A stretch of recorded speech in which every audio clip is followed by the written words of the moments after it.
নজিরবিহীন বিক্ষোভের সাক্ষী হলো ভারত। আন্দোলনের তীব্রতায় বন্ধ করতে হলো ইন্টারনেট। হ্যাঁ, এমনই ঘটনা ঘটেছে দেশটির রাজধানী দিল্লিতে।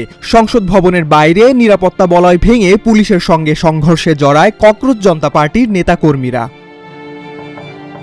এ সময় সংসদের ভেতর স্বয়ং উপস্থিত ছিলেন প্রধানমন্ত্রী নরেন্দ্র মোদী। এমন পরিস্থিতিতে কড়া নিরাপত্তার মধ্যে সরিয়ে নেওয়া হয় প্রধানমন্ত্রী মোদীকে।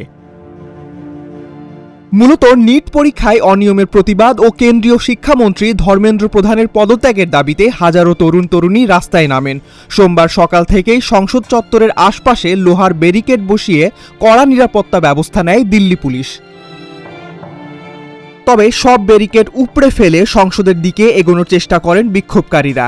এ সময় পুলিশের সঙ্গে ধস্তাধস্তিতে আহত হন বেশ কয়েকজন আন্দোলনকারী ও পুলিশ কর্মী। এরপরই আন্দোলনের আগুন মুহূর্তের মধ্যে ছড়িয়ে পড়ে দিল্লির কনট প্রেস, শাস্ত্রীয় ভবন, রেল ভবন, কনস্টিটিউশন ক্লাব এবং রিজার্ভ ব্যাংক অব ইন্ডিয়ার সামনের ভিআইপি এলাকাগুলোতে। পরে অতিরিক্ত বাহিনী মোতায়েন করে মিছিলের অগ্রগতি আটকে দেওয়া হয়।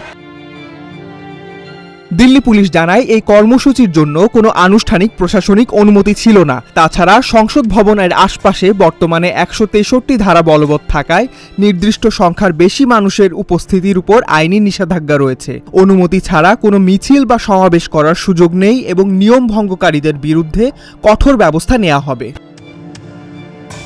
বিশ্লেষকদের মতে, এই আন্দোলনে নরেন্দ্র মোদীর পতনের তেমন আশঙ্কা না থাকলেও বড়সড় চ্যালেঞ্জের মুখে পড়তে চলেছে বিজেপি সরকার। চলমান সংকটকে কিভাবে সামাল দেওয়া হবে সেটি এখন ভারতের রাজনীতিতে সবচেয়ে বড় আলোচিত প্রশ্ন।